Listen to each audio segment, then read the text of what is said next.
안녕하세요. 강집사에 알게 될 거야. 히브리서 편 강의 시작하도록 하겠습니다.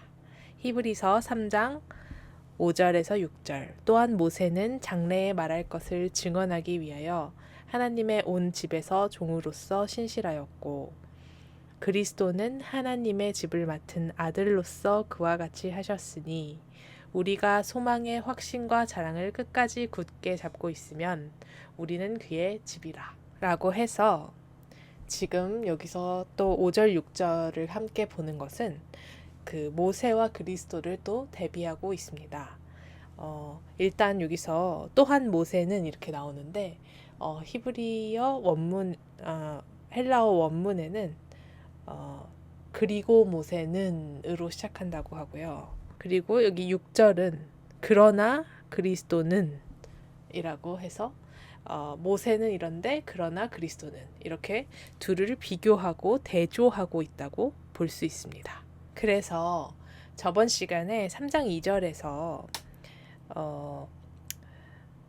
모세가 하나님의 온 집에 신실한 것 같이 예수 그리스도는 하나님께 신실했다 이렇게 비교를 했는데 지금 그런 것처럼 모세가 하나님의 온 집은 우리 그때 살펴본 것처럼 이스라엘 백성 자체라고 볼 수 있고요.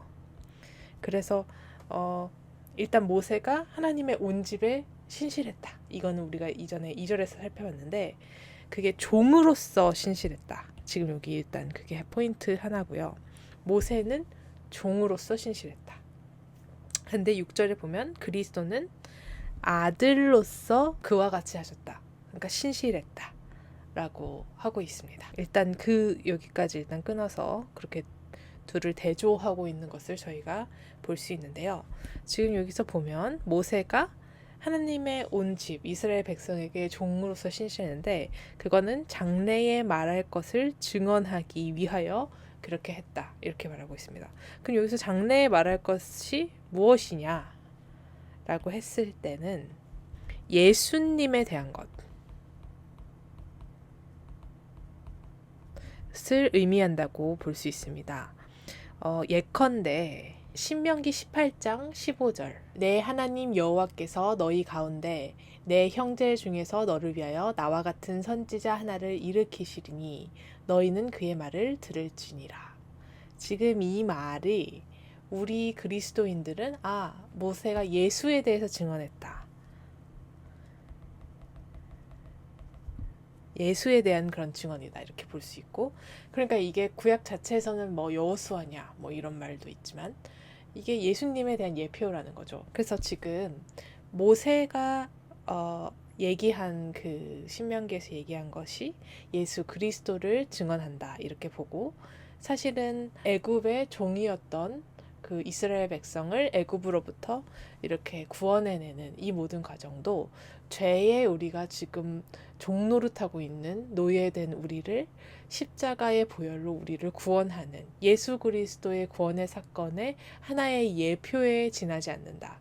그렇게 모세를 보고 있는 것인데 그런 것처럼 모세의 이 지금 기능은 장래에 말할 것, 즉 예수님에 대한 것을 증언하는 것이 그 모세의 기능이었고 그 증언을 위해서 이스라엘 백성에게 종으로서 신실했다라고 이야기를 하고 있습니다.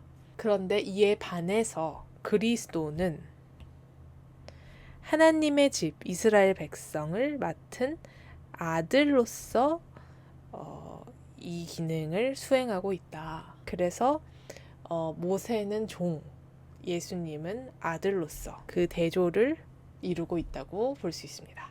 그 다음에 이제 6절 후반절에서는 우리가 소망의 확신과 자랑을 끝까지 굳게 잡고 있으면 우리는 그의 집이라 이렇게 이야기를 하고 있습니다.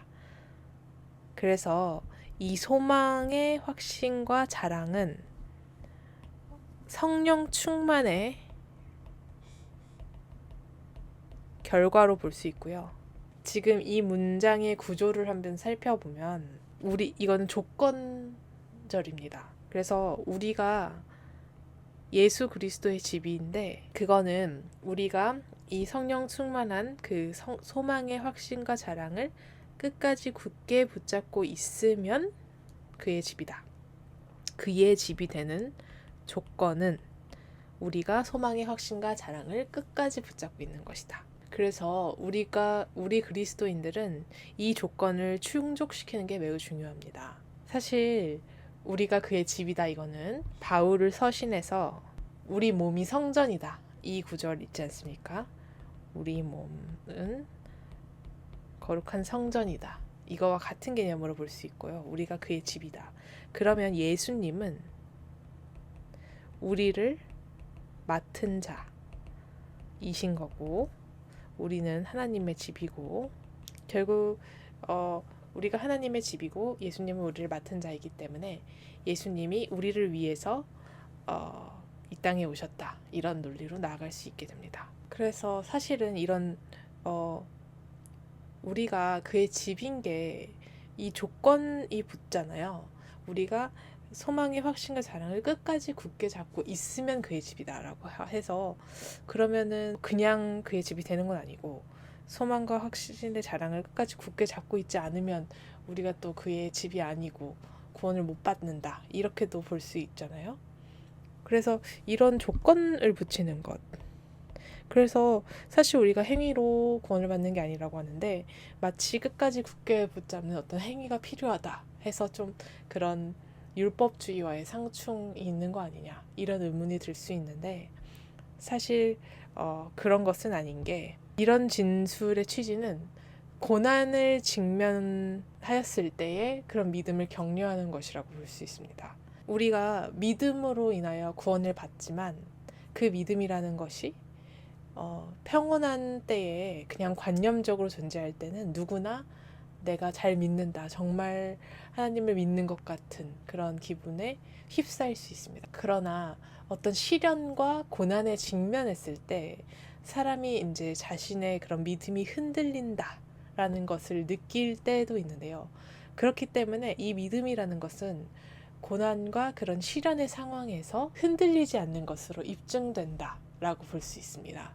그렇기 때문에 지금 소망의 확신과 자랑을 끝까지 굳게 붙잡고 있는 것은 그런 고난과 시련의 때에도 하나님을 믿는 것, 예수님을 붙잡고 있는 것을 놓치지 마라라는 그런 격려의 말이다. 왜냐하면 그의 집으로서는 사실 하나님을 놓칠 수가 없고, 예수 그리스도의 사랑은 우리가 아무리 고난과 적신도 끊을 수가 없다, 이렇게 얘기를 하잖아요. 그렇기 때문에 결국은 이러한 그런 조건문들을 통해서 보면 우리의 그 행위로 구원을 받는 것이 아니다, 오직 믿음으로 구원을 받는다, 이 말의 의미도 우리가 구체적 상황에서 고난의 때에도 시련의 때에도 정말 예수님을 믿는지 아니면 내가 다른 것을 믿는지를 볼 수 있습니다. 사람이 그런 고상하게 처근할 수 있어요. 나는 다른 사람에게 의지하지 않는다, 돈에 의지하지 않는다 라는 말은 내가 풍요하고 건강할 때는 누구나 할 수 있지만, 정말 그 급박하고 궁박한 어떤 상황에 처했을 때 내가 정말로 하나님을 의지하는지를 보는 것이 우리가 정말 하나님을 믿고 있는지를 알 수 있다고 할 수 있겠습니다. 그 리처드 필립스는 그 히브리서 여기 이 부분에 대해서 설명을 하면서, 예전에 그 나폴레옹이 그 전쟁터에서 또는 그 병사들이 그 전쟁을 하는 상황에서는 그 깃발을 보면서 그 전의를 불태웠다고 해요. 그래서 그런 그 상징적인 그 깃발을 쳐다보고 생각을 단순화한 거죠. 그래서 내가 이길 수 있고, 그 지휘관에게 자신의 시선을 고정함으로써 어떤 두려움을 떨치고 용기를 낼 수 있다. 그래서 사실은 우리가 어떤 것을 해나갈 때는 온갖 생각이 있을 수 있고 종합적으로 뭔가가 복잡할 수 있는데, 어떤 시선을 한 가지에 고정을 하고 집중할 때 어떤 일을 해내는 것처럼, 우리가 생각했을 때 이러한 것들도 있고 저러한 것들도 있어서 도저히 우리가 감당이 안 될 때도 예수님께 시선을 고정하라는 거죠. 그러니까 전투의 상황에서 병사들이 그 자신의 지휘가 리더를 보고 시선을 고정함으로써 그 전의를 불태울 수 있듯이 우리는 예수님께 시선을 고정하라는 거죠. 다른 어떤 환경이나 나의 여건으로는 뭐 도저히 안 될 것 같고 주변 사람들도 너 그건 무모한 것이다 라고 할 수도 있고요. 그랬을 때 모든 목소리들이 존재함에도 불구하고 우리의 시선을 오직 예수님께만 고정할 때 우리는 참된 평화를 얻을 수 있다. 사실 우리가 스데반 집사가 죽을 때도 그 하늘을 봤어요. 시선을 고정했습니다. 돌을 던지는 상황, 내가 죽어가는 그 상황 속에서 하늘의 시선을 고정했고 이렇게 얘기를 하고 있죠. 사도행전 7장 55절 56절. 스데반이 성령 충만하여 하늘을 우러러 주목하여 하나님의 영광과 및 예수께서 하나님 우편에 서신 것을 보고 말하되 보라 하늘이 열리고 인자가 하나님 우편에 서신 것을 보노라. 그래서 그 시선을 고정했기 때문에 그는 두려움을 갖지 않았습니다. 그가 무슨 대단한 인간, 다른 인간과는 차원을 다른 어떤 인간이어서 그걸 할 수가 있는 것이 아니고 단지 그가 한 게 있다면 하나님께 하늘의 시선을 고정한 것. 그래서 지금 이제 우리 히브리서 3장 1에서 6절이 하나의 그 단락인데 3장 1절에서는 예수를 깊이 생각하라. 이렇게 얘기를 하고 있잖아요. 내가 무엇을 갖추고 실제로 가능할 것 같기 때문에 괜찮은 게 아니고 수많은 정보 속에서 복음에 집중할 때, 예수님께 시선을 고정할 때, 그때 우리는 나를 억누르고 있었던 내 자신에 대한 평가 또는 너가 그러고도 그리스도인이냐 이런 식의 나를 끊임없이 공격하는 그 공격으로부터도 자유로울 수 있습니다. 끝까지 굳게 잡고 있어라는 거죠. 그러면 오늘 강의는 여기까지고요. 다음 시간에 또 뵙도록 하겠습니다. 감사합니다.